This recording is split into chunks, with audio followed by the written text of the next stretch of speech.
Hello friends, exam T20 channel में एक बार फिर से आप सभी का स्वागत है। यूपी पीसीएस प्रीलिम्स एग्ज़ाम को अब सिर्फ 20 ही दिन बचे हुए हैं, तो करंट अफेयर की इम्पोर्टेंस को देखते हुए मैं आपके समक्ष ई दृष्टि घटना चक्र की बुक लेकर के प्रस्तुत हूँ। यदि आप प्रिपरेशन कर रहे हैं यूपी पीसीएस प्रीलिम्स की या उसके साथ साथ आरओ जैसे एग्ज़ाम भी देने जा रहे हैं, तो आप जानते हैं कि इसमें करंट अफेयर के काफ़ी ज़्यादा प्रश्न पूछे जाते हैं। अब इसमें क्या करते हैं, ये जो बुक है देखिए दोनों लैंग्वेज में अवेलेबल है, आपके पास के बुक स्टोर में मिल जाएगी, हिंदी वर्जन और इसका इंग्लिश वर्जन दोनों। यदि आपके पास बुक है तो आप चाहे तो मेरे साथ पढ़ते हुए अंडरलाइन कर लीजिए। यदि बुक नहीं है आपके पास तो भी प्रॉब्लम नहीं है, आप क्या करेंगे, मेरे साथ सिर्फ सुनते रहिए और वीडियो देखते रहिए, आपकी काफ़ी ज़्यादा करंट अफेयर से प्रिपेयर हो जाएगी। देखिए जो यूपीपीएससी का एग्ज़ाम है उसके लिए ही ये बुक बनाई गई है करंट अफेयर को देखते हुए, और इस बुक से लगभग 70 से 80% आसानी से सॉल्व हो जाते हैं करंट अफेयर के। यदि आप एग्ज़ाम देने जा रहे हैं तो इस बुक को पढ़ के ज़रूर जाएं, क्योंकि आपके अगर करंट अफेयर आने हैं और इस बुक से हो सकते हैं तो इस बुक को मत छोड़िए, और बहुत ही कम समय में आप इस बुक को मेरे साथ कंप्लीट कर लेंगे। पिछला जो वीडियो आया था इसमें वो राष्ट्रीय परिदृश्य का था, आज हम लोग इसका अगला पार्ट कंप्लीट करेंगे। धीरे धीरे ऐसे ही हम लोग पूरी बुक कंप्लीट कर लेंगे बहुत ही कम समय में। आप चाहे तो एक बार वीडियो देखकर दोबारा रिवीजन के लिए एग्ज़ाम टाइम में पूरी बुक देख लीजिएगा।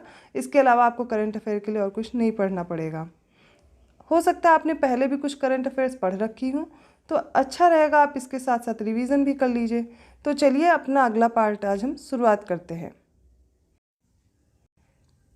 इसमें बताया गया है वायनाड, जो कि एक ज़िला है, यह सभी जनजातीय लोगों को बुनियादी दस्तावेज प्रदान करने वाला पहला ज़िला बन गया है। अनुसूचित जनजाति समुदाय से संबंधित सभी नागरिकों को बुनियादी दस्तावेजों की उपलब्धता सुनिश्चित करने के उद्देश्य से Akshay big campaign for document digitization ABCD इसके नाम से एक अभियान शुरू किया गया, और कहाँ, केरल के वायनाड जिले में जिला प्रशासन द्वारा संचालित किया गया था। इन दस्तावेजों को डिजी लॉकर के माध्यम से डिजिटलीकृत किया गया है, जिससे भौतिक दस्तावेजों के खोने या नष्ट होने की स्थिति में लाभार्थी उन्हें आसानी से प्राप्त कर सकते हैं। देखिए इसमें क्या है, जो वायनाड जिला है वो केरल का है, सबसे पहले इसका नाम याद रखिए। और यहाँ पर जो ये Akshay big campaign for document digitization चल रहा है ABCD, इसी पे आधारित डिजी लॉकर के माध्यम से क्या किया गया है, सारे दस्तावेजों को डिजिटलीकृत किया गया है। चलिए इसके बारे में और पढ़ लेते हैं। याद क्या करना है, जनवरी 2023 में केरल का वायनाड जिला सभी जनजातीय लोगों को बुनियादी दस्तावेज और सुविधाएं प्रदान करने वाला यह देश का पहला जिला बना है। ठीक है, इन बुनियादी दस्तावेजों एवं सुविधाओं के अंतर्गत आधार कार्ड, राशन कार्ड, जन्म मृत्यु प्रमाण पत्र, चुनाव पहचान पत्र, बैंक खाता और स्वास्थ्य बीमा, ये सारे दस्तावेज इसमें शामिल होंगे। इन दस्तावेजों को डिजिटल रूप दिया गया है और उसे डिजी लॉकर खातों में सहेजा गया है। वायनाड जिला प्रशासन ने Akshay big campaign for document digitalization जो है इस अभियान के अंग के रूप में यह उपलब्धि हासिल की है। तो आपको केरल का वायनाड जिला इसके लिए याद रखना है। अगली जो हमें पढ़नी है अपनी न्यूज़, वो है भारत की सबसे लंबी एस्केप टनल। अब ये जानना है कहाँ है। जम्मू एवं कश्मीर को एक वैकल्पिक एवं विश्वसनीय परिवहन प्रणाली उपलब्ध कराने के उद्देश्य से भारत सरकार ने ऊधमपुर से बारामूला, याद रखिए कहाँ से है, ऊधमपुर से बारामूला, और इसकी जो लंबाई है वो 272 किलोमीटर लंबी रेलवे लाइन के निर्माण की योजना तैयार की है। देखिए इस तरह से बहुत सी हमें चीज़ें पढ़नी है, जहाँ पर कुछ नए लिंक बन रहे होंगे, कोई बड़ी सड़क बन रही होगी, कोई नई रेलवे लाइन, और ये सब पूछा भी जा सकता है, इसलिए इन चीज़ों को ज़रूर याद कर लीजिए। भारत सरकार ने ऊधमपुर से बारामूला तक 272 किलोमीटर लंबी रेलवे लाइन के निर्माण की योजना की है, और यह रेलवे लाइन कश्मीर घाटी को शेष भारत से जोड़ेगी। यह रेलवे लाइन का निर्माण Udhampur Srinagar Baramulla rail link project USBRL इसके तहत कर रहा है। वर्ष 2002 में इस परियोजना को राष्ट्रीय परियोजना घोषित किया गया था। ठीक है, इसको राष्ट्रीय परियोजना कब घोषित किया, 2002 में। अब देख लेते आगे। ऊधमपुर से बारामूला तक की दूरी अभी हमने पढ़ी 272 किलोमीटर। बार बार चीज़ें रिपीट हो रही तो अच्छी बात है, आपको भूलेगा नहीं। जिसे निम्न खंडों में विभाजित किया गया है, सारे सेक्शन देख लेते हैं। 4 खंड है। पहला खंड जो है वो ऊधमपुर से कटरा के लिए है। जो लोग जम्मू कश्मीर जाते होंगे उन्हें कटरा के बारे में पता होगा। देखिए लोकेशन अगर आप दिमाग में धीरे धीरे बसाने की कोशिश करेंगे तो याद हो जाएगी। दूसरा फिर कहाँ से शुरू होता है खंड, कटरा से बनिहाल तक। तीसरा खंड है बनिहाल से काजीगुंड और चौथा है काजीगुंड से बारामूला। देखिए बनिहाल पास भी पढ़ा हुआ है हम लोगों ने ज्योग्राफी में, उसको भी याद कर लीजिए और नीचे कमेंट करके बताइए ये किस जगह को किससे कनेक्ट करता है, जम्मू कश्मीर की किस जगह को कनेक्ट करता है बनिहाल पास। और बारालाचाला के बारे में भी कमेंट कीजिए। इसी तरह धीरे धीरे आप एक दो चीज़ें करंट के साथ साथ जीएस की भी याद कर लेंगे। यूएसबीआरएल परियोजना के अंतर्गत अत्यधिक विषम, असमतल तथा पर्वतीय भूभाग में बड़ी संख्या में सुरंगों एवं पुलों का निर्माण शामिल है। देखिए जम्मू कश्मीर में अभी हमने पिछली भी पढ़ी हुई, जैसे अटल सुरंग, जवाहर सुरंग, ये सब पढ़ी हुई है, इन पे भी काफ़ी अच्छा निर्माण हो रहा है। और अभी आज हमने एक और चीज़ पढ़ ली है, वो है उधमपुर से जो बारामूला तक 272 किलोमीटर रेलवे लाइन जो बन रही है। इसके खंड भी चारों देखें, उधमपुर से कटरा, कटरा से बनिहाल, बनिहाल से काजीगुंड और काजीगुंड से बारामूला। आगे हमें समझना ये है कि ये जो परियोजना, इसके अंतर्गत कुल 38 सुरंगों के निर्माण की बात की गई है। इसकी संयुक्त लंबाई कितनी है? 119 किलोमीटर इसका निर्माण इसमें शामिल है। इनमें से सबसे लंबी सुरंग T49 जिसकी लंबाई कितनी है? 12.75 किलोमीटर। याद रखिए कितनी है? 12.75 किलोमीटर। यह सुरंग कटरा बनिहाल खंड पर स्थित है। रामबन जिला जो कि जम्मू कश्मीर में स्थित है, T49 देश की सबसे लंबी परिवहन सुरंग है। आप ये पॉइंट जरूर याद कर लीजिए, जो कटरा बनिहाल खंड में है, रामबन जिला में, जम्मू कश्मीर में स्थित जो T49 है, ये देश की सबसे लंबी परिवहन सुरंग है, ट्रांसपोर्टेशन है इसमें। ठीक है, अगला जो इसमें याद करना है पॉइंट वो देख लेते हैं जल्दी से। ये जो T49 है एक ट्विन ट्यूब सुरंग है। ठीक है, इसके अंतर्गत मुख्य सुरंग 12.75 किलोमीटर, जो स्केप सुरंग है वो कितनी है? 12.895 किलोमीटर इसमें शामिल हो जाता है। उल्लेखनीय है कि इसमें अंतर्राष्ट्रीय मानकों के अनुरूप से एक स्केप सुरंग का भी प्रावधान इसमें किया गया है। यह स्केप सुरंग आपात स्थिति में बचाव एवं बहाली कार्यों के लिए सुगम बनाएगी। 15 दिसंबर 2022 को Udhampur Srinagar Baramulla rail link USBRL परियोजना के कटरा बनिहाल खंड पर स्केप टनल के निर्माण को पूरा कर एक महत्वपूर्ण उपलब्धि प्राप्त की गई है। डेट याद कर लीजिए, 15 दिसंबर 2022 को। इस स्केप टनल की लंबाई 12.895 किलोमीटर है। यह भारत की सबसे लंबी स्केप टनल है। ये इंपॉर्टेंट पॉइंट है और इसको जरूर याद कर लीजिए कि भारत की सबसे लंबी स्केप टनल की बात की जाएगी तो वो कौन सी हो जाएगी? T49। ठीक है, ये स्केप टनल घोड़े की नाल के आकार की है। यह स्केप सुरंग कटरा बनिहाल खंड पर सुंबर और खारी स्टेशनों के मध्य स्थित है। कटरा बनिहाल और उसके बाद सुंबर और खारी स्टेशन। सुरंग का निर्माण new Austrian tunnelling method NATM इसके द्वारा किया गया है। आई होप आपने इससे रिलेटेड सारे फैक्ट पढ़ लिए हैं। अगला जो करंट अफेयर हमें देखना है वो तमिलनाडु का है और उसने क्या किया है? स्वयं का जलवायु परिवर्तन शुरू करने वाला, यह मिशन शुरू करने वाला पहला राज्य बन गया है। वर्ष 2021-22 के बजट भाषण के दौरान तमिलनाडु सरकार ने 500 करोड़ रुपए के कुल परिव्यय के साथ जलवायु परिवर्तन अनुकूलन और शमन गतिविधियों, एडेप्टेशन एंड मिटिगेशन एक्टिविटीज़, इनको शुरू करने के लिए तमिलनाडु जलवायु परिवर्तन मिशन को लॉन्च करने की घोषणा की गई थी।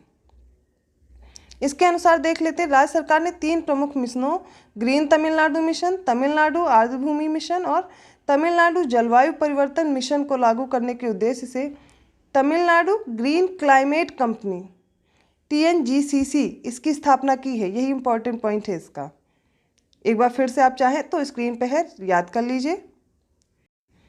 अब इसके बारे में जानते हैं तो 9 दिसंबर 2022 को तमिलनाडु स्वयं का जलवायु परिवर्तन मिशन शुरू करने वाला देश का पहला राज्य बन गया है। इस मिशन को शुरू किसने की है? यहाँ के मुख्यमंत्री MK स्टालिन द्वारा तमिलनाडु क्लाइमेट समिट 2022 के दौरान इसकी शुरुआत की गई।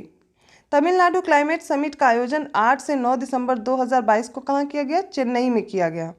डेट भी याद कर लीजिए, जगह भी याद कर लीजिए, चेन्नई। जलवायु परिवर्तन पर राष्ट्रीय मिशन, इसको देखते 30 जून 2008 को, ये अलग से याद कर लीजिए, 30 जून 2008 को भारत सरकार ने जलवायु परिवर्तन पर राष्ट्रीय कार्य योजना NAPCC national action plan on climate change को लॉन्च किया था, जिसमें जलवायु परिवर्तन के जो 8 राष्ट्रीय मिशन हैं उनको शामिल किया गया। सारे 8 जो राष्ट्रीय मिशन हैं उनको जल्दी से हम लोग पढ़ेंगे कौन कौन से। पहला है राष्ट्रीय सौर मिशन, नेशनल सोलर मिशन।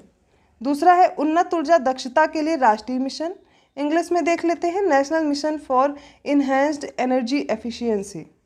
तीसरा है सतत पर्यावास पर राष्ट्रीय mission, national mission on sustainable habitat. चौथा मिशन क्या है? राष्ट्रीय जल mission, national water mission. Fifth देखते हैं हिमालयी पारिस्थितिकी तंत्र को बनाए रखने के लिए राष्ट्रीय mission, national mission for sustaining the Himalayan ecosystem. Sixth है एक हरित भारत के लिए राष्ट्रीय mission, national mission for a green India. सातवां मिशन है सतत कृषि के लिए राष्ट्रीय mission, national mission for sustainable agriculture.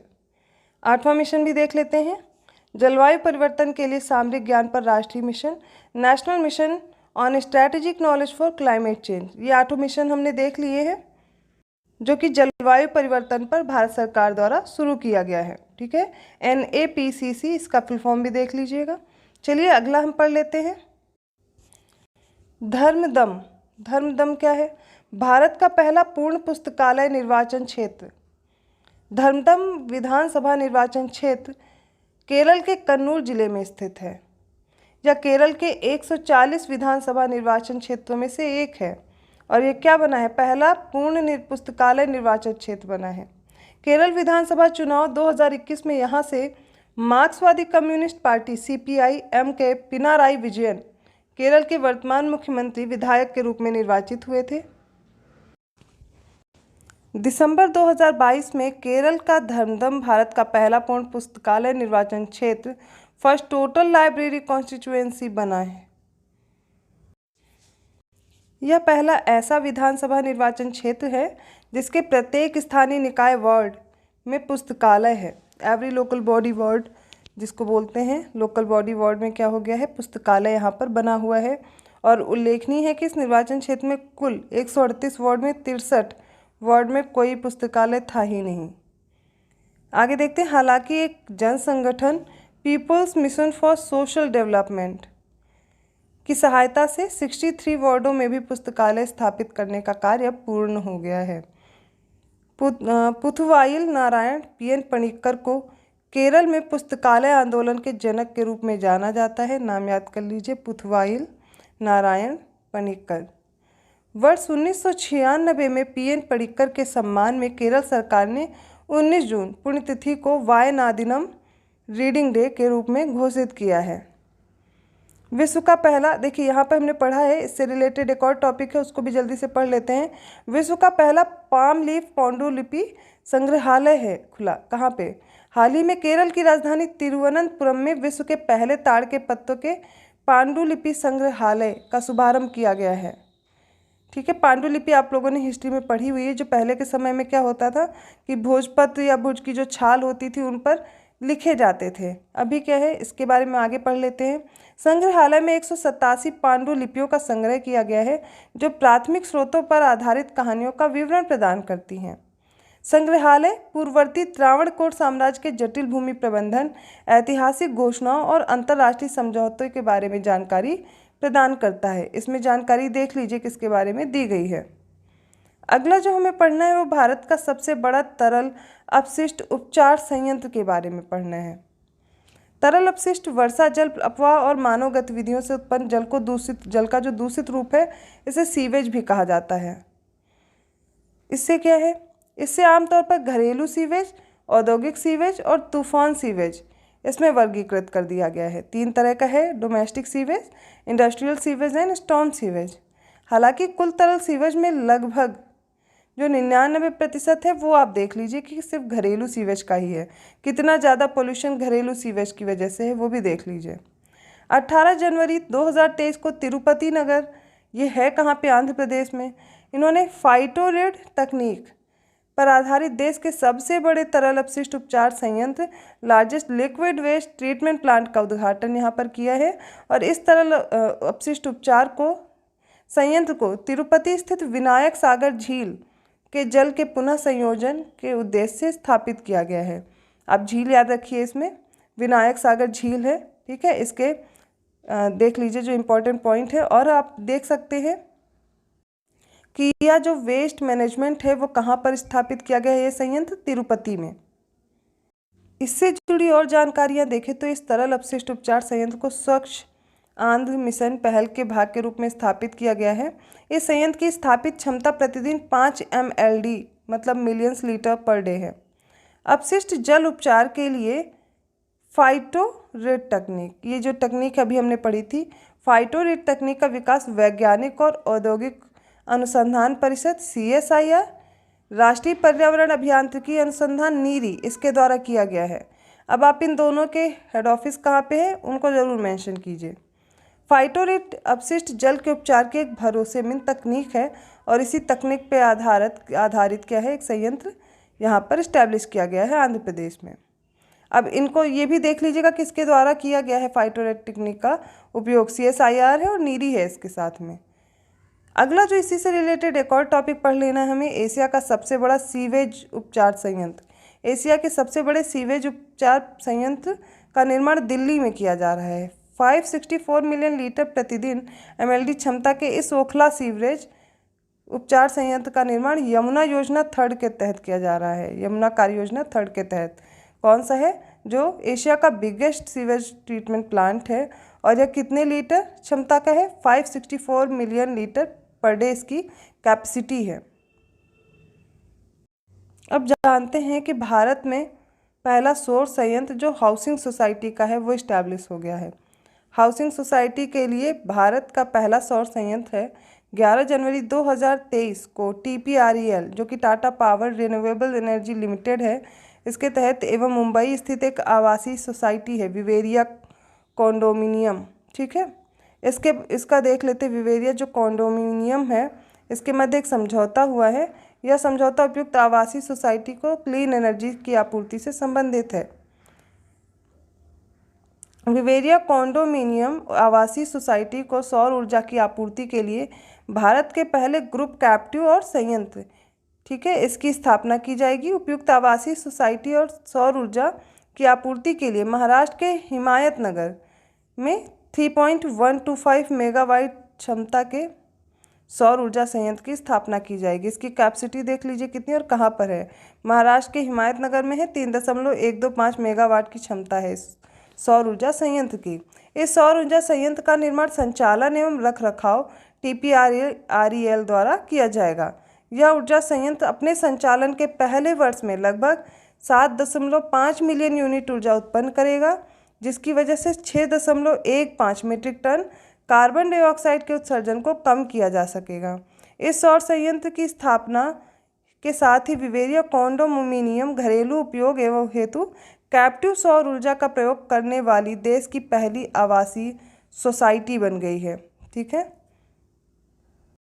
Kerala के बारे में हमने काफ़ी चीज़ें पढ़ ली हैं और एक और तथ्य हमें पढ़ना बाकी है, वो है केरल देश का पहला पूर्ण डिजिटल बैंकिंग राज्य बन गया है। डिजिटल बैंकिंग किसी व्यक्ति को बैंक शाखा में व्यक्तिगत रूप में से उपस्थित हुए बिना 24/7 सभी पारंपरिक बैंकिंग गतिविधियों तक स्वतंत्र रूप से पहुंचाने की सुविधा देता है। इसमें याद क्या करना है, 7 जनवरी 2023 को केरल सभी पात्र खातों में डिजिटल बैंकिंग को लागू करने वाला पहला राज्य बन गया है। यह घोषणा राज्य के मुख्यमंत्री पिनाराई विजयन द्वारा की गई। राज्य स्तरीय बैंकर्स समिति के अनुसार राज्य में अब पात्र सभी 3.76 करोड़ खातों में कम से कम एक सेवा या उत्पाद डिजिटल रूप में उपलब्ध है। केरल द्वारा भारतीय रिजर्व बैंक की डिजिटल भुगतान पारिस्थितिकी तंत्र का विस्तार और गहनता योजना के अंतर्गत इस कदम को लागू किया गया है। गौरतलब है वर्ष 2021 में त्रिशूर इस योजना के तहत डिजिटल बैंकिंग लागू करने वाला केरल का पहला जिला बना था। अभी क्या है, पूरा जो केरल है वही इसको लागू करने वाला पहला राज्य बन गया है। स्मार्ट कार्यक्रम के बारे में पढ़ लेते हैं। स्मार्ट है क्या? Scope for main streaming Ayurveda research in teaching professionals. इस पहल के अंतर्गत ऑस्टियो आर्थराइटिस, आयरन की कमी से होने वाली एनीमिया, क्रोनिक ब्रोंकाइटिस, ठीक है, डिस्लिपिडेमिया, और देख लेते हैं र्यूमेटॉइड आर्थराइटिस, मोटापा, मधुमेह, मेलिटस, सोराइसिस। ये देखिए मधुमेह 2 प्रकार के दिए गए हैं, एक डायबिटीज़ दिया गया है और एक मेलिटस वाला दिया गया है। इसमें नवीन अनुसंधान विचारों पर बढ़ावा देने पर ध्यान केंद्रित किया गया है। 2 जनवरी 2023 को देश में आयुर्वेद के क्षेत्र में अनुसंधान एवं विकास को बढ़ावा देने हेतु स्मार्ट कार्यक्रम प्रारंभ किया गया है और इस कार्यक्रम को भारतीय चिकित्सा प्रणाली के लिए राष्ट्रीय आयोग NCISM national commission for Indian system of medicine और जो केंद्रीय आयुर्वेदिक विज्ञान अनुसंधान परिषद है CCRAS, central council for research in Ayurvedic science, इसने संयुक्त रूप से प्रारंभ किया गया। देख लीजिए किसके किसके द्वारा किया गया, NCISM और CCRAS, ये कहाँ पे और कौन से हैं, इनको याद कर लीजिए। उल्लेखनीय है कि NCISM CCRAS दोनों ही भारत सरकार के आयुष मंत्रालय के अधीनस्थ प्रमुख संस्थान है। इसका उद्देश्य चिकित्सीय शोध या नैदानिक अनुसंधान में व्यापक बदलाव लाना है। राइट, अगला देखते हैं सामाजिक प्रगति सूचकांक 2022। इसमें भारत के राज्य और जिलों के बारे में पढ़ रहे हैं। वर्ष 2014 में इंस्टीट्यूट फॉर कॉम्पिटिटिवनेस भारत ने सोशल प्रोग्रेस इम्परेटिव के साथ मिलकर के सामाजिक प्रगति भारत नामक एक पहल को लॉन्च किया गया है। ठीक है, वर्ष 2017 में इंस्टीट्यूट द्वारा सामाजिक प्रगति सूचकांक भारत के राज्य, ठीक है, इसके नाम से एक रिपोर्ट जारी की थी। सामाजिक प्रगति सूचकांक के अंतर्गत सामाजिक प्रगति 3 आयामों पर राज्यों एवं जिलों के प्रदर्शन का आकलन करती है। अब ये तीनों आयाम सबसे पहले देखते हैं कौन कौन से हैं। पहला है बुनियादी मानवीय आवश्यकताएं, बेसिक ह्यूमन नीड्स जो है, रहन सहन के बेहतर तरीकों के आधार पर और अवसर के आधार पर। ये 3 आयामों के आधार पर राज्यों की ये सूची जारी की गई है। 20 दिसंबर 2022 को प्रधानमंत्री की आर्थिक सलाहकार परिषद EACPM economic advisory council to prime minister द्वारा सामाजिक प्रगति सूचकांक 2022 भारत के राज्य एवं जिले नामक रिपोर्ट को जारी किया गया है। किसके द्वारा जारी किया गया है ये जरूर देख लीजिए। EACPM economic advisory council to prime minister, इसने जारी की है। ठीक है, यह रिपोर्ट इंस्टीट्यूट फॉर कॉम्पिटिटिवनेस, ठीक है, तथा वाशिंगटन DC स्थित social progress imperative CEO Michael green द्वारा तैयार की गई है। राइट, पहले ये देख लीजिए किसके द्वारा तैयार की गई है, फिर जानते हैं सामाजिक प्रगति सूचकांक SPI। इसके अंतर्गत भारत के 36 राज्यों, केंद्र शासित प्रदेशों और 707 जिलों को शामिल किया गया। अब 36 राज्य और केंद्र शासित प्रदेश नहीं है, अलग अलग हैं, 28 राज्य और 8 केंद्र शासित प्रदेश है, मिला करके दी गई है संख्या। SPI में प्राप्त स्कोर के आधार पर राज्यों एवं जिलों को सामाजिक प्रगति के 6 स्तरों के तहत रैंक प्रदान की गई है। 3 आयाम देख लिए हैं और इसके टियर कितने हैं वो 6 दिए गए हैं। कौन कौन से 6 स्तर हैं उनको भी जल्दी से देखते हैं। पहला स्तर है अत्यधिक उच्च सामाजिक प्रगति, दूसरा स्तर है उच्च सामाजिक प्रगति, तीसरा स्तर है ऊपरी मध्य सामाजिक प्रगति, स्तर 4 है निम्न मध्य सामाजिक प्रगति और 5वां जो है इसमें निम्न सामाजिक प्रगति है। और 6ठा जो देखते हैं टियर वह है अत्यधिक निम्न सामाजिक प्रगति। इन्हीं के आधार पर स्कोर प्रदान किए गए हैं। देखते हैं किसका क्या स्कोर है। देश भर में पुडुचेरी को सर्वाधिक SPI स्कोर मिला है, वो भी मिला कितना है 65.99, तो पुडुचेरी इसमें याद करने योग्य है। दूसरा क्या है, सभी राज्यों केंद्र शासित प्रदेशों में झारखंड का जो स्कोर है वह सबसे कम है। सबसे ज़्यादा किसका, पुडुचेरी, सबसे कम झारखंड, और है कितना 43.95। अब इनमें कुछ जो समग्र रैंकिंग दी गई है, फर्स्ट ईयर है उसके आधार पर रैंकिंग देखते हैं। इसी तरह पूरे जो 6 टीयर दिए गए हैं इन्हीं के आधार पर सारे राज्यों की रैंकिंग देख लेते हैं। तो जो पहला टीयर है उसके आधार पे देखते हैं। अभी हमने सारे टीयर देख भी लिए थे कौन कौन से हैं। तो पहला है इसमें पुदुचेरी, जिसको देखिए मार्क्स कितने मिले 65.99, दूसरा लक्षद्वीप है 65.89, तीसरा है गोवा 60.53, चौथा है सिक्किम 65.10। सिक्किम के बाद बाकी के याद करते हैं। मिज़ोरम को 64.19, तमिलनाडु को 63.33, हिमाचल प्रदेश को 63.28 और चंडीगढ़ को 62.37 और केरल को 62.05। स्टार्टिंग में देख लीजिए सबसे ज़्यादा स्कोर पुडुचेरी का है, फिर लक्षद्वीप और गोवा, 3 याद रखिए। सेकंड स्तर में देख लेते हैं किसको मिला है। तो सबसे पहले इसमें जो 10th नंबर पे आ रहा है उसके आधार पर सेकंड टीयर आ जाता है। जम्मू एवं कश्मीर है, फिर क्या है पंजाब है और उसके बाद दादरा एवं नागर हवेली है। इनके स्कोर अगर देखें तो पंजाब का 60.23 है, दादरा एवं नागर हवेली और दमन दीव का 59.81 है। 13th नंबर पे इस प्रकार लद्दाख है 59.53, नागालैंड है 14th नंबर पर 59.24, अंडमान निकोबार द्वीप समूह किस में आ रहे हैं 58.76। तो आप सबसे पहले तो देखिए जो शुरुआत के 9 राज्य हमने पढ़े थे वो टीयर फर्स्ट में आ गए। कौन कौन से, पुदुचेरी, लक्षद्वीप, गोवा, सिक्किम, मिजोरम, तमिलनाडु, हिमाचल प्रदेश, चंडीगढ़ और केरल। फिर दूसरा टीयर जो आया है उसमें देखते हैं। किंतु जो पहला वाला टीयर था वो किस पे था, जिसमें सबसे अधिक सामाजिक प्रगति थी, है ना, फर्स्ट वाले में। जो दूसरा स्तर है उसमें क्या क्या है, इसमें उच्च सामाजिक प्रगति है। और राज्य भी देखते हैं कौन कौन से हैं। जम्मू कश्मीर है, पंजाब है, दादरा एवं नागर हवेली और दमन दीव है, लद्दाख है, नागालैंड है, अंडमान निकोबार द्वीप समूह है। अगला जो टीयर आता है वो 5th टीयर देखना है, क्योंकि यहाँ पे लोवेस्ट कैटेगरी के आएंगे स्टेट, बाकी के हमने फर्स्ट और सेकंड टीयर के देख लिए हैं। इसमें कितने आएंगे, जो 31, 32 और 33 है। यूपी का 49.16, ये जरूर याद रखिए। उड़ीसा का 48.19 और लास्ट में 48.11 के साथ एमपी है। देश के कुल 58 जिले स्तर 1 और अत्यधिक उच्च सामाजिक प्रगति में शामिल हैं। कितने हैं वो, 58 जिले हैं। देश में सर्वाधिक एसपीआई स्कोर किसको मिला, 72.90। ये है आइजोल, मिजोरम का जो है ज़िला, आइजोल को मिला है। बिहार के 27 हैं, जबकि उत्तर प्रदेश के 14 जिले हैं जो टीयर 6 में अत्यधिक निम्न सामाजिक प्रगति श्रेणी में शामिल हैं। अब हमें पढ़ना है नमामि गंगे पहल को संयुक्त राष्ट्र की मान्यता मिल गई है। मोस्ट इम्पॉर्टेंट, इसको जरूर प्रिपेयर कर लीजिए, ठीक है। नमामि गंगे पहल को, इसको अब क्या मिल गया, संयुक्त राष्ट्र की मान्यता दी गई है। यह एकीकृत संरक्षण मिशन है, जिसे जून 2014 में केंद्र सरकार द्वारा फ्लैगशिप कार्यक्रम के रूप में अनुमोदित किया गया था। देखिए पॉइंट पहला ही सबसे ज़्यादा इम्पोर्टेंट है, क्या है कि यह नमामि गंगे मिशन कैसी एकीकृत संरक्षण मिशन है, और इसको शुरू कब किया गया, जून 2014 में। यह फ्लैगशिप कार्यक्रम के रूप में अनुमोदित किया गया था, जिसके 2 मुख्य उद्देश्य हैं। कौन कौन से, राष्ट्रीय नदी गंगा में प्रदूषण का प्रभावी उपशमन, और दूसरा है राष्ट्रीय नदी गंगा का संरक्षण एवं पुनरुद्धार। तो दोनों उद्देश्य देख लीजिए क्या क्या है, संरक्षण पुनरुद्धार है और प्रदूषण का प्रभावी रूप से उपशमन करना है।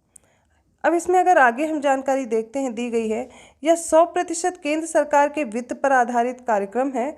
मूलतः नमामि गंगे कार्यक्रम की अवधि जून 2014 से 31 मार्च 2021 तक निर्धारित थी। हालांकि भविष्य में भी इस कार्यक्रम की आवश्यकता के दृष्टिगत केंद्र सरकार ने क्या किया है, फरवरी 2023 में नमामि गंगे मिशन 2 को स्वीकृति प्रदान कर दी गई है।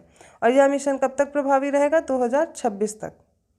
इससे जुड़ी और तथ्य देखते हैं।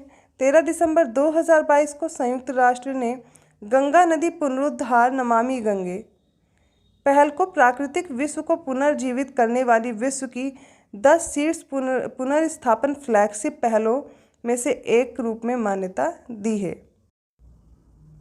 तो इम्पॉर्टेंट फैक्ट तो यही है कि टॉप 10 में आ गई है। जो टॉप 10 फ्लैगशिप पहल चल रही हैं उसमें नमामि गंगा पुनरुद्धार का भी नाम आ गया है। यह घोषणा मॉन्ट्रियल कनाडा में आयोजित जैव विविधता पर अभिसमय के पक्षकारों के सम्मेलन में 15वीं बैठक भाग 2 के दौरान की गई। COP15 में जो उसका पार्ट 2 था उसमें इस पे किया गया है।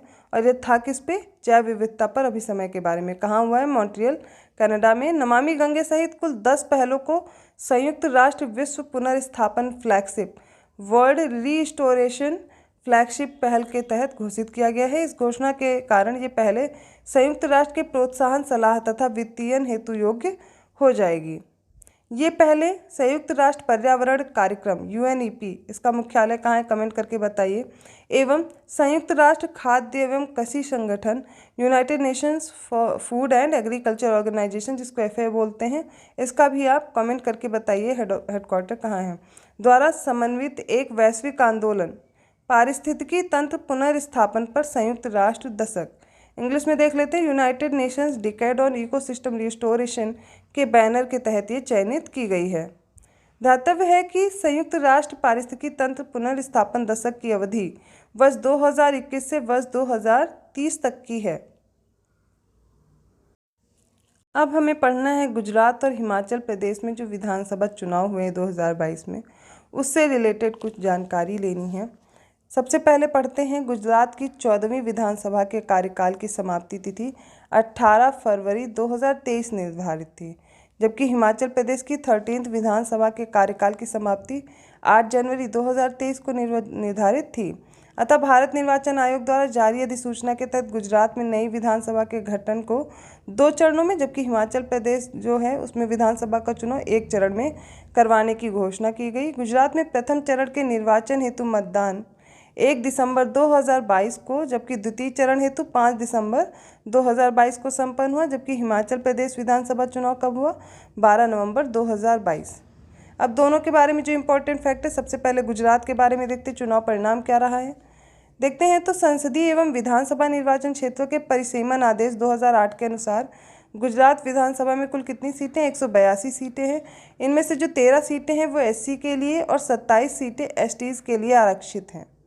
ठीक है। गुजरात विधानसभा चुनाव 2022 में कुल 64.33% का मतदान हुआ है। 8 दिसंबर 2022 को गुजरात विधानसभा चुनाव 2022 के परिणाम घोषित किए गए। परिणाम के अनुसार सत्तारूढ़ बीजेपी पार्टी जो है उसको राज्य विधानसभा में एक बार फिर से क्या है, पुनः बहुमत प्राप्त हुआ है और गुजरात विधानसभा चुनाव में यह भाजपा की लगातार 7वीं जीत है। उल्लेखनीय है कि गुजरात में भाजपा सर्वप्रथम मार्च 1995 में सत्ता में आई थी। वर्ष 2022 के चुनाव में कुल 182 सीटों में से भाजपा ने कितनी सीटें जीती हैं? 156 सीटें। यह गुजरात विधानसभा चुनाव में इसके इतिहास में किसी एक पार्टी द्वारा सर्वाधिक जीतने का रिकॉर्ड है और वर्ष 2022 के चुनाव के माध्यम से गुजरात की राजनीति में आम आदमी पार्टी का भी प्रवेश हुआ है और राज्य में पहली बार चुनाव लड़ते हुए जो आम आदमी पार्टी उसने 5 सीटें जीत ली हैं। 12 दिसंबर 2022 को भूपेंद्र पटेल इन्होंने गुजरात के मुख्यमंत्री के रूप में शपथ ग्रहण की है। 20 दिसंबर 2022 को बनासकांठा जिले के थराद निर्वाचन क्षेत्र से बीजेपी पार्टी के विधायक शंकर चौधरी नवगठित 15वीं गुजरात विधानसभा के अध्यक्ष चुने गए हैं। अब हम लोग गुजरात विधानसभा जो चुनाव का परिणाम आया है कुल 182 सीटों में, उसमें देख लेते हैं किस पार्टी को कितनी सीटें अलॉट हुई हैं, किसको कितनी सीटें जीते हैं और कितनी सीटें मिली हैं, परसेंटेज में भी देखेंगे। तो पहली है बीजेपी, भारतीय जनता पार्टी, और इनको सबसे ज़्यादा सीटें मिली हैं 156 और पूरा मत देखते हैं प्रतिशत में कितना है तो 52.50 है। दूसरी जो पार्टी रही वो राष्ट्रीय कांग्रेस, भारतीय राष्ट्रीय कांग्रेस है, उसने 17 इतनी सीटें जीती हैं जिसका परसेंटेज देखें 27.28 है। तीसरी है आम आदमी पार्टी, इन्होंने 5 सीटें जीती है 12.92। समाजवादी पार्टी ने सिर्फ एक ही सीट जीती और निर्दलीय ने 3 मिलाकर के 0.29%। अभी तक हमने गुजरात का देखा और अब हम इसी तरह चुनाव परिणाम हिमाचल प्रदेश का भी पढ़ लेते हैं। संसदीय एवं विधानसभा निर्वाचन क्षेत्रों के परिसीमन आदेश 2008 में इसमें बना था। तो हिमाचल प्रदेश में कुल विधानसभा सीटें टोटल कितनी? वो हैं 68।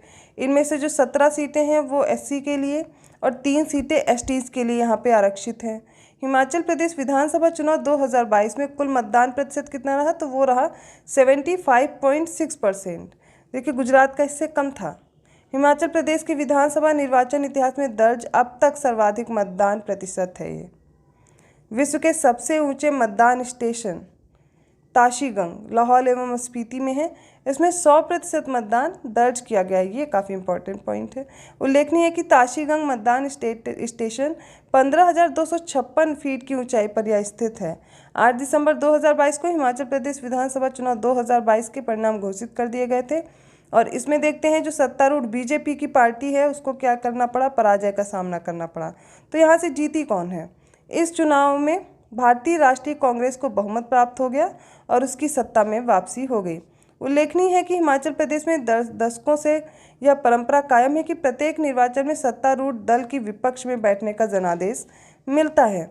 11 दिसंबर 2022 को नादौन जो कि हमीरपुर में है, इस निर्वाचन क्षेत्र से भारतीय राष्ट्रीय कांग्रेस के जो विधायक हैं सुखविंदर सिंह सुक्खू, इन्होंने हिमाचल प्रदेश के नए मुख्यमंत्री के रूप में शपथ ली है, जबकि मुकेश अग्निहोत्री उप मुख्यमंत्री का पदभार यहाँ पर ग्रहण कर रहे हैं।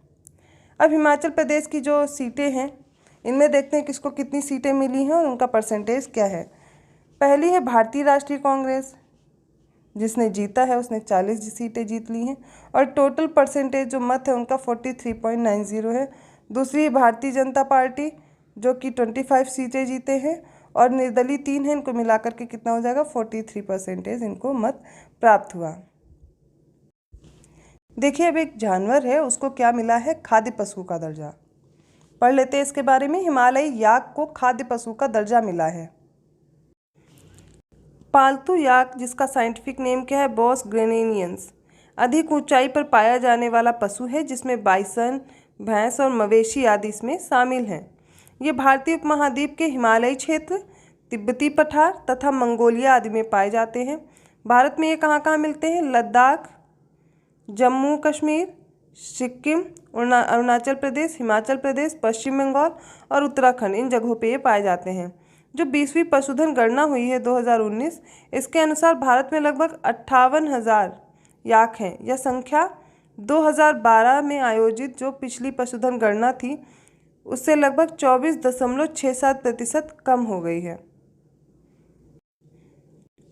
26 नवंबर 2022 को जो विज्ञप्ति जारी हुई है भारतीय खाद्य संरक्षा और मानक प्राधिकरण, इसके द्वारा जो इनके वैज्ञानिक पैनल है इनके द्वारा बताया गया कि हिमालयी याक को खाद्य पशु के रूप में स्वीकार किया गया है। ये याक को खाद्य पशु के रूप में वर्गीकृत करने की सिफारिश जो है वो किसने की थी? पशुपालन और डेयरी विभाग ने की थी। ठीक है, इसका फुल फॉर्म देख लीजिए, DHAD का, department of animal husbandry and dairying. खाद्य पशु वे हैं, अब ये खाद्य पशु होते क्या हैं इसको घोषित किया गया है, जिन्हें मनुष्यों द्वारा पाला जाता है, खाद्य उत्पादन या उपभोग के लिए इनका उपयोग किया जाता है। FSSAI द्वारा खाद्य पशु के रूप में पहचान से याक को पारंपरिक दूध और मांस उद्योग का हिस्सा बनाने में इससे मदद मिलेगी। इससे याकों की संख्या में जो गिरावट हो रही है उसको नियंत्रित भी किया जा सकेगा। राष्ट्रीय याक अनुसंधान केंद्र दिरांग, पश्चिमी कामेंग जिला, अरुणाचल प्रदेश द्वारा याक को एक खाद्य पशु के रूप में स्वीकार करने के लिए 2021 में FSSAI के समक्ष एक प्रस्ताव इन्होंने भेजा था। ध्यातव्य है कि संस्था ने 2021 में याक के संरक्षण के लिए नेशनल इंश्योरेंस कंपनी लिमिटेड के साथ यह समझौता भी किया था। अगली जो हमें न्यूज़ पढ़नी है जल्दी से उसको भी देख लेते हैं। प्रयागराज, आगरा और गाजियाबाद में पुलिस कमिश्नर आयुक्त प्रणाली शुरू की गई है। इससे पहले कहाँ कहाँ है उसका नाम आप लोग कमेंट करके बताइए। भारतीय संविधान की 7वीं अनुसूची के अंतर्गत पुलिस को राज्य सूची के अंतर्गत रखा गया है। देखिए यहाँ से हम लोग सूची भी पढ़ रहे हैं, राज्य और केंद्र सूची। 3 तरह की सूची होती है हमारे संविधान में, समवर्ती सूची, राज्य सूची और केंद्र सूची। इनके आपको विषय पता होने चाहिए कितने हैं और कौन कौन से इनके अंतर्गत विषय आते हैं ये भी पता होना चाहिए, क्योंकि पूछ लिया जाता है कभी कदार। परंपरागत पुलिसिंग व्यवस्था में जिले की पुलिस पर नियंत्रण के लिए जिला अधिकारी एवं प्रशासनिक अधिकारियों के पास कार्यपालक मजिस्ट्रेट की शक्तियाँ निहित होती हैं। वही पुलिस कमिश्नर आयुक्त प्रणाली में शक्तियाँ कमिश्नर के पास होती हैं। तो इनमें डिफरेंस देख लीजिए। देखिए 25 नवंबर 2022 को उत्तर प्रदेश मंत्रिमंडल द्वारा राज्य के 3 नए जिलों में पुलिस आयुक्त प्रणाली को लागू करने का निर्णय लिया गया था। अभी जो हमने प्रश्न पूछा था उसका उत्तर तो आप लोग को यहाँ मिल गया। उत्तर प्रदेश के 3 नए जिले हैं प्रयागराज, गाजियाबाद और आगरा, ये इसमें शामिल हैं। तत्पश्चात रमित शर्मा को प्रयागराज का, प्रतिंदर सिंह जो है वो आगरा के और अजय कुमार मिश्रा को गाजियाबाद का पुलिस कमिश्नर नियुक्त किया गया। इसके अतिरिक्त आगरा, गाजियाबाद एवं प्रयागराज की नगरीय जनसंख्या 10 लाख से अधिक होने के दृष्टिगत मंत्रिपरिषद ने इन तीनों जनपद को महानगर क्षेत्र घोषित किया गया है और इसके विषय जो अधिसूचना के प्रस्ताव को स्वीकृति भी प्रदान कर दी गई है। देखिए महानगर क्षेत्र की जनसंख्या कितनी होनी चाहिए वो आपने देख ली है। वर्तमान में उत्तर प्रदेश के 7 जिलों में पुलिस आयुक्त प्रणाली अब लागू हो गई है। पहले 3 थी, फिर ये आगे और जुड़ गए हैं धीरे धीरे, 4 से फिर ये 7 हो गए हैं। पहले देखते हैं सबसे पहला जिला कौन सा था, वह था लखनऊ का और गौतम बुद्ध नगर, 2 जगह शुरू हुआ था 2020 में। उसके बाद ये कहाँ पे, कानपुर और वाराणसी में भी पुलिस आयुक्त प्रणाली लगाई गई 2021। गाजियाबाद में 2022, गाजियाबाद के साथ साथ 3 हैं, 2 और हैं, ठीक है वो देख लेते हैं। आगरा और प्रयागराज, टोटल हो गए 7। अब हमें पढ़ना है स्टैच्यू ऑफ प्रॉस्पेरिटी के बारे में। कैंप गौड़ा फर्स्ट विजयनगर साम्राज्य के अधीन 16वीं शताब्दी के सामंतवादी शासक थे और इन्हें स्थानीय रूप में नाड प्रभु कैंपगौड़ा इनके नाम से जाना जाता था। इन्हें आधुनिक बेंगलोर का संस्थापक भी माना जाता है। 11 नवंबर 2022 को प्रधानमंत्री नरेंद्र मोदी ने बेंगलुरु में श्री नाड प्रभु कैंपगौड़ा की प्रतिमा का अनावरण किया है। यह प्रतिमा है वो बेंगलुरु अंतर्राष्ट्रीय हवाई अड्डे, जो कैंपगौड़ा अंतर्राष्ट्रीय हवाई अड्डा है, इसके परिसर में स्थित है। इस प्रतिमा को नाम क्या दिया है, स्टैच्यू ऑफ प्रॉस्पेरिटी। अभी हम लोगों ने जो पढ़ा था पिछली बार, स्टैच्यू ऑफ इक्विटी भी पढ़ी थी। यह नाट प्रभु कैंपगौड़ा की कांस्य प्रतिमा जो ब्रॉन्ज है उससे बना हुआ है। इस प्रतिमा की ऊंचाई 108 फीट है। इस प्रतिमा के निर्माण में 98 टन कांस्य और 120 टन इस्पात का उपयोग किया गया है। सबसे पहले जानकारी हमने क्या देखी है कि यह कांस्य की प्रतिमा है, ऊंचाई 108 फीट है और इसमें 98 टन कांस्य यूज़ किया गया है, 120 टन इस्पात यूज़ किया गया है। इस प्रतिमा के शिल्पकार का नाम जरूर याद रखिए, वे हैं रामवी सुतार, है ना। उल्लेखनीय है कि श्री राम सुतार ने गुजरात स्थित विश्व की सबसे ऊंची प्रतिमा 182 मीटर स्टैचू ऑफ यूनिटी को भी डिज़ाइन इन्होंने ही किया है और स्टैचू ऑफ प्रॉस्पेरिटी को world book of records London में शामिल भी किया गया। इस प्रतिमा के नाम पर किसी शहर में संस्थापक की पहली और सबसे ऊंची प्रतिमा होने का रिकॉर्ड इसके नाम पर दर्ज हो गया है, इसीलिए यह बहुत इंपॉर्टेंट फैक्ट हो जाता है। आगे हमें पढ़ना है स्टैचू ऑफ बिलीफ के बारे में। इन्हीं से रिलेटेड जो स्टैचू है उनके बारे में जल्दी से पढ़ लीजिए। 29 अक्टूबर 2022 को राजस्थान में विश्व में भगवान शिव की सबसे ऊंची प्रतिमा का लोकार्पण किया गया। यह प्रतिमा राजस्थान के राजसमंद जिले के नाथ द्वारा जो नगर है वहाँ पर स्थापित की गई है और इस प्रतिमा को स्टैचू ऑफ बिलीफ विश्वास स्वरूपम इसके नाम से इसको संबोधित किया गया है। इस प्रतिमा की ऊंचाई कितनी है? 369 फीट। मीटर में देखें तो 112.47 मीटर। इस प्रतिमा में भगवान शिव को ध्यान की मुद्रा में बैठा हुआ दिखाया गया है। इस प्रतिमा में यूज़ कितना क्या हुआ है मेटल देख लीजिए। 3000 टन इस्पात यूज़ किया गया है तथा लोहा कितना हुआ है 2.5 लाख घन टन कंक्रीट एवं बालू कितनी इसमें यूज़ हुई है। तो आप देख लीजिए इसका कॉम्पोजिशन कितना क्या है। एक और हमें याद करनी है स्टैचू ऑफ पीस, वो कब बनी है? 16 नवंबर 2030 को, ठीक है। इसका अनावरण किसने किया? प्रधानमंत्री नरेंद्र मोदी जी ने। इसको स्टैचू ऑफ पीस क्यों बोल रहे हैं? ये जो विजय वल्लभ सुरीश्वर जी महाराज हैं इनके नाम पर प्रतिमा बनाई गई है और इसकी ऊंचाई कितनी है? 151 इंच। अष्ट धातु की यह बनी है। अब इनमें अष्ट धातु में धातुएं याद कर लीजिए कौन कौन सी हैं। तांबा, ठीक है, 8 धातुएं जिसमें तांबा जो है वो मुख्य है। पिछली बार हम लोगों ने इनको काफ़ी अच्छे से कवर किया था पिछले करंट अफेयर में। यह प्रतिमा पाली राजस्थान में जैतपुरा स्थित विजय वल्लभ साधना केंद्र में स्थापित है। स्थापित कहाँ है वो लोकेशन याद कर लीजिए ज़रूर से ज़रूर। राजस्थान में जैतपुरा में विजय वल्लभ साधना केंद्र में। अगली है स्टैचू ऑफ इक्वालिटी जिसका भी मैंने जिक्र किया था।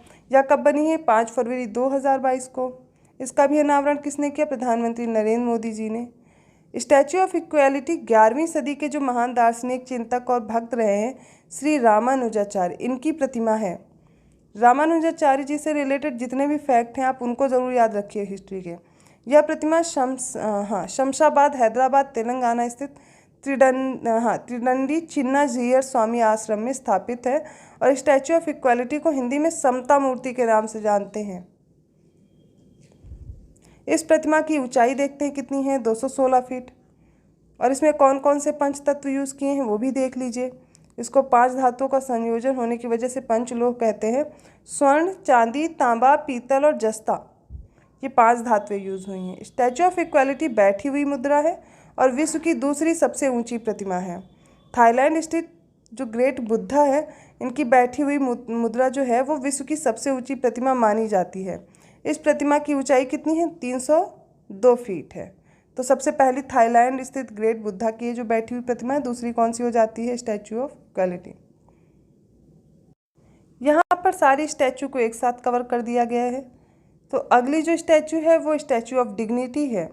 12 अक्टूबर 2022 को उत्तर प्रदेश के मुख्यमंत्री योगी आदित्यनाथ ने अयोध्या जनपद में स्वामी रामानुजाचार्य की प्रतिमा का अनावरण किया है और इसका नाम दिया है स्टैचू ऑफ डिग्निटी।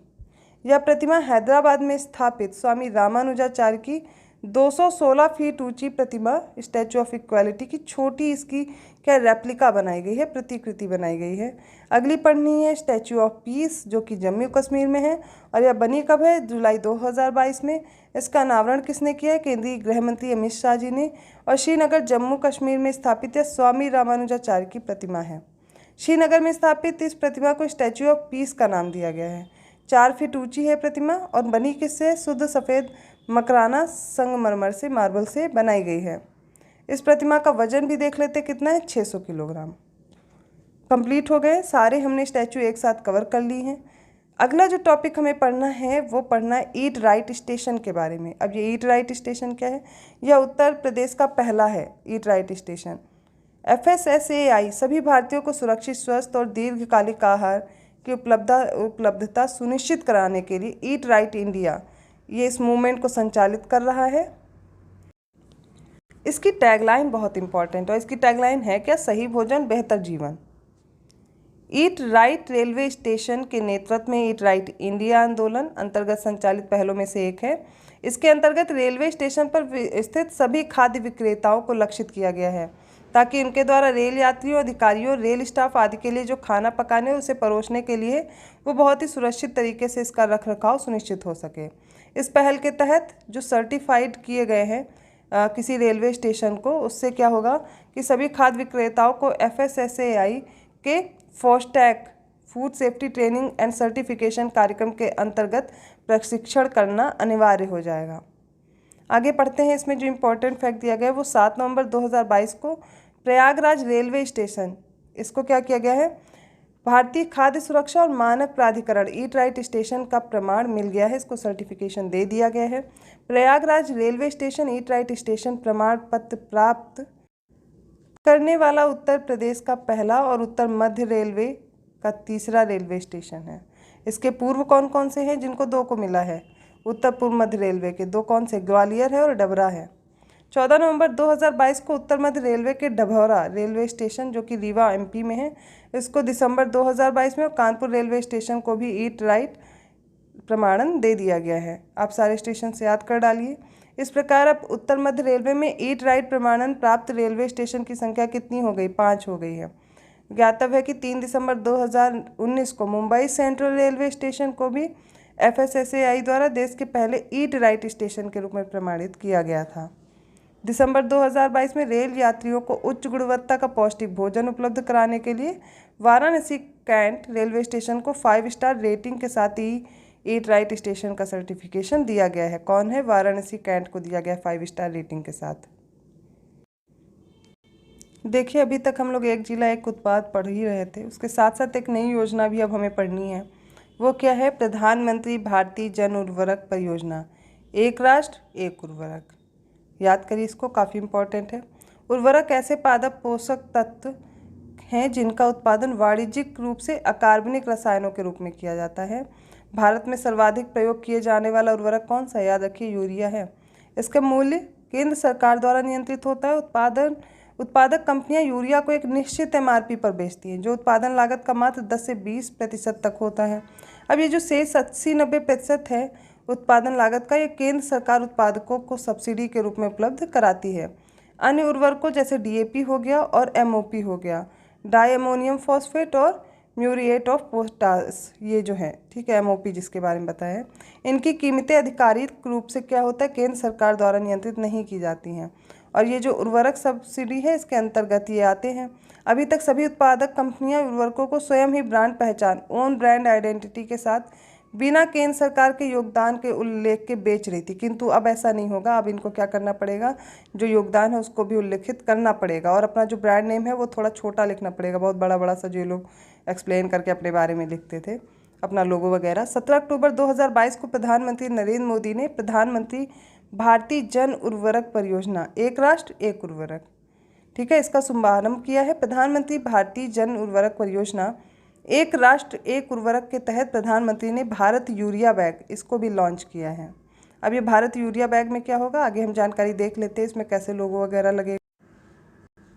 इसके अंतर्गत उर्वरकों के लिए एक ही ब्रांड और लोगो का उपयोग किया जाएगा। इसी अवसर पर प्रधानमंत्री ने केंद्रीय रसायन एवं उर्वरक मंत्रालय के अंतर्गत 600 प्रधानमंत्री किसान समृद्धि केंद्र, जिसको PMKSK का नाम भी दिया गया है, इसको शुभारंभ किया है। कितने? 600 हैं। अब एक राष्ट्र एक उर्वरक के बारे में जानते हैं क्या क्या चीज़ें महत्वपूर्ण हैं। इस योजना के अंतर्गत सब्सिडी वाले उर्वरक पूरे देश में एक ही ब्रांड नाम भारत के तहत विक्रय किए जाएंगे। दूसरा पॉइंट क्या याद रखना है? अब यूरिया पूरे देश में केवल भारत ब्रांड नाम के तहत ही उपलब्ध होगा, क्योंकि सब्सिडी दे रही है गवर्नमेंट। स्पष्ट है कि भारत सरकार ने उर्वरक उत्पादक कंपनियों के लिए उनके उत्पादों का विपणन भारत ब्रांड नाम के अंतर्गत करना अनिवार्य कर दिया है। इससे उत्पादन करने वाली कंपनियों से निरपेक्ष पूरे देश में उर्वरक ब्रांडों का मानकीकरण सुनिश्चित हो जाएगा। इस योजना के तहत कंपनियों को अपने उर्वरक बैग के केवल 1/3 स्थान पर अपना नाम, लोगो और अन्य प्रासंगिक उत्पाद संबंधी जानकारी प्रदर्शित करने की अनुमति होगी, और जो बाकी का शेष 2/3 स्थान है वो भारत इस ब्रांड के नाम और पीएम भारतीय जन उर्वरक परियोजना के लोगों को दिखाने के लिए होगा 2/3 भाग। यूरिया डाई अमोनियम फॉस्फेट, जिसको डीएपी बोलते हैं, म्यूरेट ऑफ पोटास एमओपी, और एनपीके जो कि नाइट्रोजन, फॉस्फोरस और पोटेशियम, इनके जो एकल ब्रांड हैं इनके नाम क्रमशः क्या हो जाएंगे? भारत यूरिया, भारत डीएपी और भारत एमओपी और भारत एनपीके। ऐसे इसका प्रयोग होता रहेगा। यह योजना सभी उर्वरक कंपनियों, राज्य व्यापार संस्थाओं एसटीई और उर्वरक विपणन संस्थाओं एफएमई पर लागू होगी। इस योजना के कार्यान्वयन के फलस्वरूप अब देश में बिकने वाला यूरिया एक ही नाम, एक ही ब्रांड और एक ही गुणवत्ता का होगा। देखिए, एक सूचकांक जारी किया गया है जो भारत के राज्यों को उनके प्रशासनिक प्रदर्शन पर रैंक प्रदान करता है, और वो है क्या? Public affairs index 2022। पढ़ते हैं। पीएआई पब्लिक अफेयर्स इंडेक्स को वर्ष 1994 में स्थापित बेंगलुरु स्थित गैर लाभकारी think tank public affairs centre PAC द्वारा विकसित किया गया है। यह सूचकांक वर्ष 2016 से प्रत्येक वर्ष जारी किया जा रहा है। अब इस सूचकांक के तहत भारत के राज्यों को उनके प्रशासनिक प्रदर्शन के आधार पर रैंक प्रदान की जाती है। इसमें हमें याद क्या रखना है कि 14 अक्टूबर 2022 को ये रिपोर्ट पब्लिश हुई है। ठीक है, और क्या है? यह 7वां वार्षिक संस्करण है इसका। सबकी रैंकिंग भी जानना बहुत ज़रूरी है। तो इस सूचकांक में राज्यों को जनसंख्या की आकार की दृष्टि से 18 बड़े राज्य, 10 छोटे राज्य में वर्गीकृत कर दिया गया। पीएआई 2022 में केंद्र शासित प्रदेशों को शामिल नहीं किया गया है। बड़े राज्य की श्रेणी में हरियाणा सर्वश्रेष्ठ है और छोटे राज्य की श्रेणी में सिक्किम सर्वश्रेष्ठ प्रशासन वाला राज्य है। बाकी देखते हैं शीर्ष जो 5 बड़े राज्य कौन कौन से हैं। पहला है हरियाणा, स्कोर भी देखते चलिए। दूसरा है तमिलनाडु, तीसरा है केरल, चौथा है छत्तीसगढ़, पांचवा है पंजाब। पांचों की रैंकिंग देख लीजिए किस प्रकार का स्कोर मिला है। हरियाणा को 0.6948, तमिलनाडु को 0.6668 और केरल को 0.6666 है ये। और अगला है छत्तीसगढ़, उसका देख लीजिए, और आगे पंजाब का। देखिए नाम याद रखिए कौन कौन से। हरियाणा फर्स्ट नंबर पर, सेकंड तमिलनाडु, फिर है केरल। और 5 छोटे राज्यों में देखते हैं कौन कौन से जिन्होंने स्कोर सबसे ज़्यादा प्राप्त किया है। पहला है सिक्किम, फिर हिमाचल प्रदेश, उत्तराखंड, गोवा और मिजोरम, और इनके स्कोर भी आप लोग देख लीजिए अच्छे से। इस श्रेणी में नागालैंड ने 0.3104 समग्र स्कोर के साथ कौन सा स्थान हासिल किया है? अंतिमवां। और कौन सा है? 10वां अंतिम स्थान है इसका सूचकांक में। अब उत्तर प्रदेश के बारे में बात कर लें तो यह बड़े राज्य की श्रेणी में था। अब उत्तर प्रदेश के बारे में जानते हैं तो इनका जो स्कोर है वो है 0.5201 और ये अपने स्कोर के साथ 12वें स्थान पर है। सुधार हुआ है पहले से। पहले कौन सा स्थान था? 18वां था। अभी क्या है? पिछली बार अंतिम स्थान पर था और आज 12वें स्थान पर आ गया है। अगला हमें हिमाचल प्रदेश की 2 बड़ी जल विद्युत परियोजनाओं की आधारशिला के बारे में जानना है। पनबिजली हाइड्रो पावर परियोजनाओं को उनके आकार आधार पर आमतौर पर 2 खंडों में वर्गीकृत किया गया है। कुछ छोटी हैं, कुछ बड़ी हैं। जल विद्युत परियोजनाएं देख लेते हैं इनमें कौन कौन सी। भारत में 25 मेगावाट या उससे कम पनबिजली जो परियोजनाएं हैं इनको छोटी जल विद्युत परियोजना के रूप में वर्गीकृत किया गया है। पुनः छोटी जल विद्युत परियोजनाओं को निम्न प्रकार से वर्गीकृत किया गया है। छोटी में भी कौन कौन सी हैं? Micro, mini, small. अब माइक्रो, मिनी, स्मॉल कैसे इनको पता चलेगा? जिनका 100 किलोवाट तक का है कैपेसिटी वो आएंगी सूक्ष्म में, जिनका 101 किलोवाट से 2 मेगावाट तक है या 2 मेगावाट से 25 मेगावाट तक है, इनको हम लोग आगे देखेंगे। अब देखिए, इसके अतिरिक्त 500 मेगावाट या उससे अधिक स्थापित क्षमता जल विद्युत परियोजनाओं को बृहद मेगा परियोजनाओं में रखा गया। किससे? 500 मेगावाट से अधिक। अब इसके बारे में हमें याद क्या करना है? 13 अक्टूबर 2022 को प्रधानमंत्री नरेंद्र मोदी द्वारा हिमाचल प्रदेश में 2 जल विद्युत परियोजनाओं की आधारशिला रखी गई। यह आधारशिला हिमाचल प्रदेश के चंबा जिले में रखी गई। इन पनबिजली परियोजनाओं में क्या क्या शामिल है? पहली चांजू, 48 मेगावाट की चांजू है पनबिजली परियोजना, ठीक है, ये थर्ड है। और 30 मेगावाट की देवथल चांजू पनबिजली परियोजना है। दोनों के नाम बहुत अच्छे से याद कर लीजिए। प्रधानमंत्री कार्यालय के अनुसार इन दोनों परियोजनाओं से वार्षिक 270 मिलियन यूनिट से अधिक बिजली का उत्पादन होगा। चांजू थर्ड जल विद्युत परियोजना, यह परियोजना हिमाचल प्रदेश के चंबा जिले में दंतोई गांव के निकट स्थित है। देखिए ये इंपॉर्टेंट है, बहुत ज़्यादा ही करंट अफेयर आ सकता है। यह चांजू नाला में पर स्थित एक run of the river project है। यह परियोजना चांजू नाला और मेहाद नाला के संयुक्त जल के प्रयोग पर आधारित है। और देवथल चांजू जल विद्युत परियोजना के बारे में अगर बात करें तो यह एक रन ऑफ द रिवर परियोजना है। हिमाचल प्रदेश के चंबा जिले में देवथल नाला पर स्थित है। इन दोनों परियोजनाओं का निर्माण संचालन हिमाचल प्रदेश के ऊर्जा निगम लिमिटेड द्वारा किया जा रहा है। Himachal Pradesh power corporation limited HPPCL इसके द्वारा। अब भारत में और भी जो जल विद्युत क्षमता वाले जो परियोजना है उनको भी देखते हैं जल्दी से। केंद्रीय विद्युत मंत्रालय के अनुसार मार्च 2023 तक भारत की कुल स्थापित विद्युत क्षमता 4,12,212 मेगावाट जीवाश्म और गैर जीवाश्म है, जिसमें छोटी जल विद्युत क्षमता कितनी है 4,943 मेगावाट। कुल स्थापित विद्युत क्षमता का कितना परसेंटेज है 1.2%। और बृहद जल विद्युत क्षमता कितनी है 46,850 मेगावाट। ठीक है, यह कुल स्थापित विद्युत का कितना है 11.4% है। ये इंपॉर्टेंट फैक्ट एक बार आप चाहें तो स्क्रीनशॉट लेकर के भी याद कर सकते हैं। देखिए भारत में बल्क ड्रग पार्क की आधारशिला रखी गई है। भारत औषध उद्योग आकार के आधार पर विश्व में तीसरे जो सबसे बड़े, जबकि मूल्य आधार पर 14वां सबसे बड़ा उद्योग है। ठीक है, इंडियन फार्मास्यूटिकल इंडस्ट्री में देख लीजिए तीसरे नंबर पर आता है। ठीक है, किस आधार पर, वॉल्यूम के आधार पर। अगर वैल्यू की बात की जाए तो 14 नंबर में आता है। विश्व भर में निर्यात की जाने वाली कुल औषधियों दवाओं में भारत का योगदान कितना है 3.5% का। ये परसेंटेज याद रखिए। हालांकि इन उपलब्धियों के बावजूद भारत कुछ मूलभूत कच्चे माल अथवा बल्क ड्रग इसके आयात के लिए अन्य देशों पर निर्भर है। बल्क ड्रग्स को सक्रिय औषध सामग्री भी कहा जाता है। ठीक है, एक्टिव फार्मा इंग्रेडिएंट्स इन दवाओं के लिए एक प्रमुख घटक होते हैं जो इन्हें वांछित चिकित्सीय प्रभाव प्रदान करते हैं। अब इसमें याद क्या करना है, जो ये ड्रग स्टेशन बना हुआ है 13 अक्टूबर 2022 को प्रधानमंत्री नरेंद्र मोदी द्वारा हिमाचल प्रदेश के ऊना में बल्क ड्रग पार्क की स्थापना की गई है।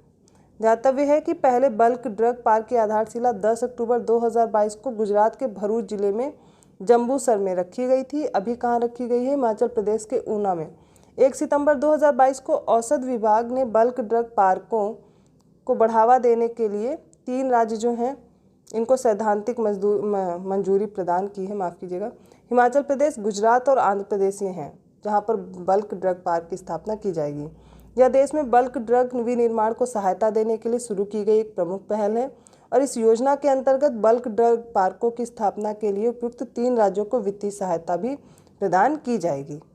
इसका उद्देश्य क्या है, केंद्र सरकार द्वारा समर्थित विश्व स्तरीय आम बुनियादी सुविधाओं का निर्माण करके बल्क ड्रग्स की विनिर्माण लागत को कम करना है। अब देखिए ये मोढेरा के बारे में पढ़ना है, मोस्ट इम्पॉर्टेंट करंट अफेयर है, इसको आप हर हाल में याद कर लीजिए। मोढेरा पहला 24x7 सौर ऊर्जा संचालित गांव बन गया है। तो सबसे पहले पता होना चाहिए कि मोढेरा है कहाँ। देखिए गुजरात में है, गुजरात के मेहसाना जिले में।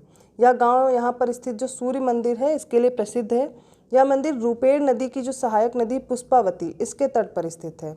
इस मंदिर का निर्माण किसने कराया था, चालुक्य वंश के जो राजा थे भीम प्रथम, और कब कराया था 1026 से 27 ईस्वी में। उल्लेखनीय है कि मोढेरा, मोढेरापुर एवं मुंडेरा आदि नामों से जाना जाता है। इसके बारे में जो महत्वपूर्ण तथ्य उनको जरूर याद कर लीजिए। 9 से 11 अक्टूबर 2022 के मध्य प्रधानमंत्री नरेंद्र मोदी ने गुजरात का दौरा किया था और इस यात्रा के दौरान मोढेरा को भारत का पहला 24 घंटे सौर ऊर्जा से संचालित गांव घोषित कर दिया गया है। प्रधानमंत्री ने मोढेरा स्थित सूर्य मंदिर में हेरिटेज लाइटिंग इसका भी उद्घाटन किया है। राइट, इस प्रकार यह मंदिर भारत का पहला ऐसा विरासत स्थल बन गया है जो पूर्णतः सौर ऊर्जा द्वारा संचालित है। ठीक है, सूर्य मंदिर और पूरे गांव को सौर ऊर्जा के माध्यम से संचालित करने वाली यह अपनी तरह की पहली परियोजना है। इस गांव में भू आधारित 6 मेगावाट क्षमता का एक सौर ऊर्जा संयंत्र स्थापित किया गया है। गांव की अभी आवासीय एवं सरकारी इमारतों की छत पर सौर पैनल लगाए गए हैं। उल्लेखनीय है कि मोढेरा का जो सौरीकरण है यह सूर्यग्राम परियोजना के तहत किया गया है। परियोजना याद रखिए, सूर्यग्राम परियोजना है। इस परियोजना के माध्यम से मोढेरा भारत का प्रथम शुद्ध नवीकरणीय ऊर्जा उत्पादक बन गया है। यह ऐसा पहला गांव है जो सौर ऊर्जा संचालित अत्याधुनिक इलेक्ट्रिक वाहन चार्जिंग स्टेशन है। भारत की पहली ग्रिड संबंध स्तरीय बैटरी इसका संग्रहण प्रणाली मोढेरा में ही स्थापित किया गया है।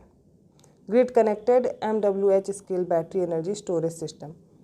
तो आप इसको अगर आपने नहीं याद किया तो एक बार फिर से याद कर लीजिएगा, रिवाइज कर लीजिएगा। चांसेस हैं कि यह प्रश्न करंट अफेयर का पेपर में पूछा जाए। तो करंट अफेयर के सेकंड पार्ट में हमने कुछ इंपॉर्टेंट करंट अफेयर्स देखी हैं। ये छोटे छोटे वीडियो के माध्यम से आप क्या कर सकते हैं, थोड़े थोड़े करके करंट अफेयर प्रिपेयर कर सकते हैं। और ये पूरी की पूरी बुक मैं कंप्लीट कराऊंगी, तो आप सारे ही वीडियोस के पार्ट ज़रूर देखते रहिए, ये अपडेट होते रहेंगे। अगर वीडियो अच्छा लगा तो लाइक कीजिए और लोगों को भी शेयर कीजिए। पेपर से पहले इन वीडियोस को, सारे वीडियोस को देख करके ज़रूर जाइएगा, आपको ज़रूर फ़ायदा मिलेगा। धन्यवाद।